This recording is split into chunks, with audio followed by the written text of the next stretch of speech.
இப்ப சார்ல்ஸ் சொல்லக்கூடிய குற்றச்சாட்டுல வந்துட்டு அவர் எந்த விதமான ஆதரத்தையும் சொல்ல அவர் குடும்பத்துல குழப்பம் ஏற்படுத்தினாரு அதெல்லாம் வந்துட்டு பர்சனல் அட்டாக் அதெல்லாம் நம்ம போக விருப்பப்படல. விஜய் வந்துட்டு ஏற்கனவே அப்படி நிறைய பேர் பார்த்தீங்கன்னா அந்த அவுட் ஆஃப் பாக்ஸ் அதாவது அவர் வந்துட்டு அவருக்கு இருக்கக்கூடிய தொடர்பு அதெல்லாம் பற்றி நான் பேசுகிறேன். That is not politics. அப்படி பேச போனோம் அப்படின்னோம்னா அரசியலையும் யாரும் மிஞ்ச மாட்டாங்க, சினிமாலையும் யாரும் மிஞ்ச மாட்டாங்க. அதே மாதிரி ஆதவ அர்ஜுனாவை பொறுத்த வரைக்கும் அவரு ஒரு அமைப்புல இருந்தாரு. அந்த அமைப்பு திமுக சாதகமா இருந்தது.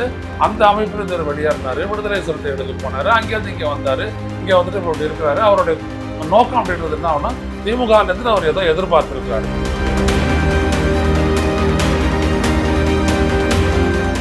இன்னைக்கு திராவிட முன்னேற்ற கழக கூட்டணி இருந்துட்டு அவருக்கு 18 எம்எல்ஏ இருக்கிறாங்க, 10 எம்பி இருக்கிறாங்க புதுச்சேரி.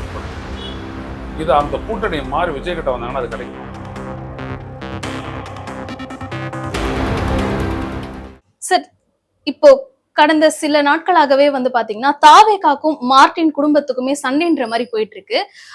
மார்டின் அவர்கள் பல விமர்சனங்களை ஆதவ அர்ஜுனா மேல வச்சிருக்காரு. அமைதிப்படை அமாவாசை அவரு எந்த ஒரு கட்சிக்கு போனாலும் உண்மையா இருக்க மாட்டாரு. இப்ப கூட திமுகவோட ஸ்லீப்பர் செல்லா தான் தாவேகாக்குள்ள நுழைஞ்சிருக்காரு. எங்களோட குடும்ப பிசினஸ் கூட ஓவர்டேக் பண்ண பார்த்தாருன்ற மாதிரி பல விமர்சனங்கள் போயிட்டு இருக்கு. இத பத்தி என்ன நினைக்கிறீங்க?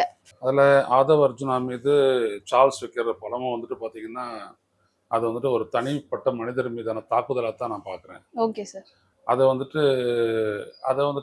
நம்ம பெரிதுபடுத்தி பார்க்கறது அப்படின்றது நம்மளுடைய பத்திரிகையாளனுடைய வரையறைக்குள்ள வராது. அவர் கட்சியை பற்றி சொன்னதை பற்றி சொல்லலாம். அதாவது ஒன்று, திமுகவினுடைய ஸ்லீப்பர் செல் அவர் அப்படின்றது அதற்கான வாய்ப்பு இல்லை. காரணம் என்னன்னா அப்படியெல்லாம் திமுகவுக்கு ஒருத்தர் ஆளை அனுப்பி அங்கே போயிட்டு குழப்புறது அப்படிலாம் பண்ணுறது ஒன்றும் இல்லை. அதே நேரத்தில் ஆதவ அர்ஜுனா பேசுறது அப்படின்றத பார்த்தோம்னா அவர் வந்துட்டு அந்த விஜயனுடைய அப்ஜெக்டிவ் என்ன, திமுக மீது மக்களுக்கு இருக்கிற நம்பிக்கையை வந்துட்டு குலைக்கிறது, சீர்குலைக்கிறது. அதாவது அந்த திராவிட முன்னேற்ற கழகம் அதனுடைய அரசியல் மீது மக்களுக்கு நம்பிக்கையின்மையை ஏற்படுத்துவது, வெறுப்புணர்வை ஏற்படுத்துவது, அதுதான் விஜயனுடைய நோக்கம். அந்த விஜயனுடைய அந்த நோக்கத்தை எஜெண்டான்னு சொல்லுங்க, அந்த எஜெண்டாவை சரியா நிறைவேற்றுறது ஆதவ அர்ஜுனா தான். சரிதானா? அதனால அப்போ விஜயே வந்துட்டு திமுகவினுடைய ஸ்லீப்பர் செல்லா? விஜயை விட ஸ்ட்ராங்கா பேசுறாரு இவர் திமுகவை எதிர்ப்பு. அப்புறம் ஸ்லீப்பர் செல் அந்த மாதிரி கேட்டு வருது. ரெண்டாவது, இந்த ஸ்லீப்பர் செல் அப்படின்னு சொல்றதெல்லாம் வந்துட்டு எவ்வளவு பெரிய ஜோக்குன்றது கடந்த ஆட்சியை நம்ம பார்த்தோம். அதாவது ஒரு அரசியல் கட்சி இப்போ விஜய் இருக்கிறாரு, விஜயனுடைய தமிழக வெற்றி கழகம் அதனுடைய நோக்கம் மக்கள் நலன் தான் என்றால் அந்த கட்சியினுடைய செயல்பாட்டை மக்கள் புரிந்து கொள்வார்கள். அவ்வளவுதான் நம்ம சொல்லணும். ஆனா விஜயே வந்துட்டு இன்னொரு கட்சியினுடைய பி டீம் சி டீம் அப்படிலாம் சொல்றது வந்துட்டு தவறானது. அது வந்துட்டு என்னன்னா அந்த கட்சிக்காக வாக்களிக்க தயாராக இருக்கக்கூடிய இல்ல அபிமானிகளை அவமதிப்பதாகும். இதுதான். இப்ப சார்ல்ஸ் சொல்லக்கூடிய குற்றச்சாட்டுல வந்துட்டு அவர் எந்த விதமான ஆதரத்தையும் சொல்ல அவர் குடும்பத்துல குழப்பம் ஏற்படுத்தினாரு அதெல்லாம் வந்துட்டு பர்சனல் அட்டாக் அதெல்லாம் நம்ம போக விருப்பப்படல. அது எப்படி ஆதவ அர்ஜுனா எப்படிப்பட்டவர் அப்படின்றதெல்லாம் இங்க தேவையற்ற ஒரு விஷயம். இப்போ விஜய கூட சினிமாவில் இவர் எப்படிப்பட்டவர் அப்படின்னு யாரும் கேட்டுக்கல. நம்ம விஜய் வந்தாரு, அரசியலுக்கு வந்தாரு, அரசியல்ல ஒரு தலைவரா ஒரு கட்சி ஆரம்பிச்சாரு, கட்சி ஆரம்பிச்சவரா எப்படி அந்த கட்சி செலுத்துறாரு அப்படின்ற அடிப்படையும் என்ன கொள்கை அடித்தளத்தோட செயல்படுறாரு, அந்த கொள்கையில அவர் சொன்னபடிதான் அவர் வந்துட்டு செயல்படுறாரு அப்படின்ற அந்த விவரங்களை தான் பார்க்க முடியுமே தவிர பார்க்கணுமே தவிர விஜய் வந்துட்டு ஏற்கனவே அப்படி நிறைய பேர் பார்த்தீங்கன்னா அந்த அவுட் ஆஃப் பாக்ஸ் அதாவது அவர் வந்துட்டு அவருக்கு இருக்கக்கூடிய தொடர்பு அதெல்லாம் பத்தி எல்லாம் பேசுறாங்க. That is not politics. அப்படி பேச போனோம் அப்படின்னோம்னா அரசியலையும் யாரும் மிஞ்ச மாட்டாங்க, சினிமாலையும் யாரும் மிஞ்ச மாட்டாங்க. அடிப்படையில் என்ன, ஒரு சினிமா நடிகன் அப்படின்றவன் திரையோட சரி, திரைக்கு பின்னாடி அவனுடைய வாழ்க்கை எப்படின்றத வந்துட்டு நம்ம ஆராய போறது இல்லை, ஆராய வேண்டிய அவசியமும் சமூகத்துக்கு இல்லை. அதே போல ஒரு அரசியல்வாதியினுடைய ஆன்டிசிடென்ட்ஸ் முன்னாடி எப்படி அப்படின்றத ஆராய தேவையில்லை. அதே மாதிரி ஆதவ அர்ஜுனாவை பொறுத்த வரைக்கும் அவரு ஒரு அமைப்புல இருந்தாரு, அந்த அமைப்பு திமுக சாதகமா இருந்தது, அந்த அமைப்புல இருந்து வெளியா இருந்தாரு, விடுதலை சிறுத்தைகளுக்கு போனாரு, அங்கேருந்து இங்க வந்தாரு, இங்க வந்துட்டு இப்படி இருக்கிறாரு. அவருடைய நோக்கம் அப்படின்றது என்ன ஆகுனா திமுக இருந்து அவர் ஏதோ எதிர்பார்த்திருக்கிறாரு.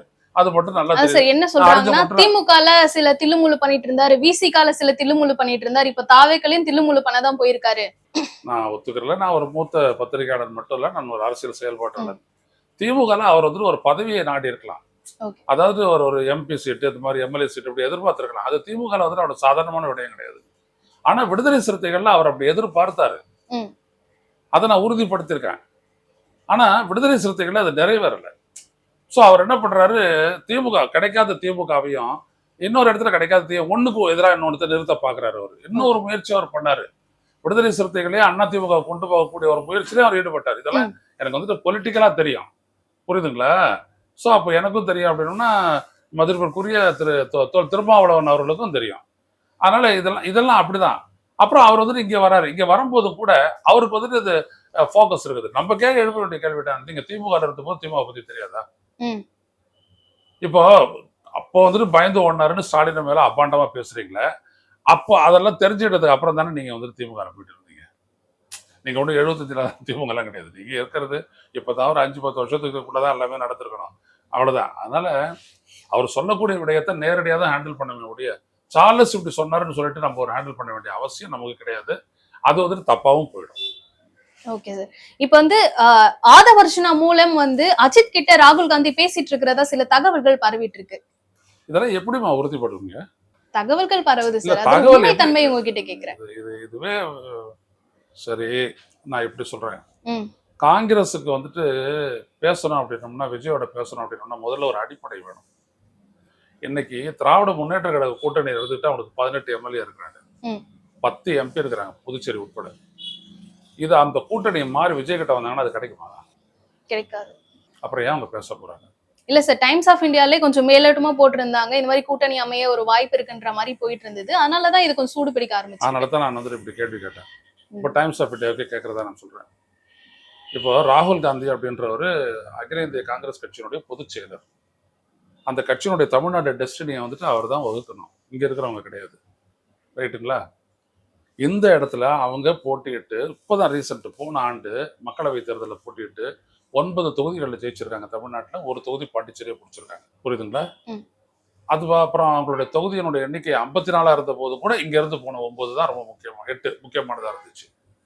அப்போ அவர் எங்க நிற்பாரு ராகுல் காந்தி? அப்போ இவங்க என்ன பண்றாங்க, இப்படியெல்லாம் ஒரு பிளான்ட் பண்றாங்க, இப்படிலாம் நடக்குது அப்படிலாம். இப்போ காங்கிரஸ் கட்சியில டிஸ்கிரண்டில்டு எலிமெண்ட்ஸ் அப்படின்னு சொல்ற மாதிரி அதிருப்தியாளர்கள் இருப்பாங்க.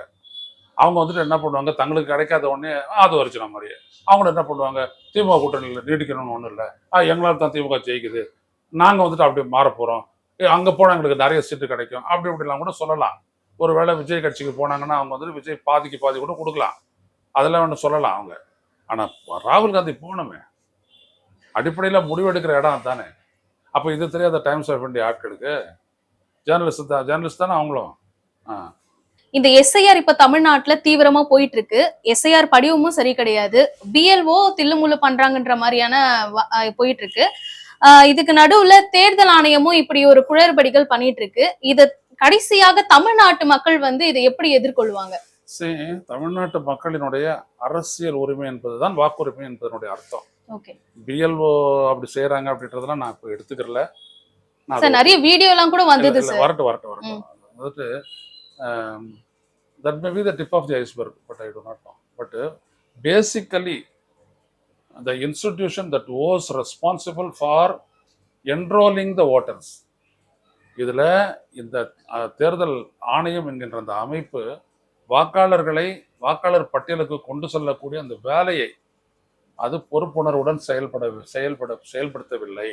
எனவே மக்களே, நாம இருந்து அந்த ஜனநாயகத்தை காக்கணும், வேற வழி இல்லை. Ultimately it is the people.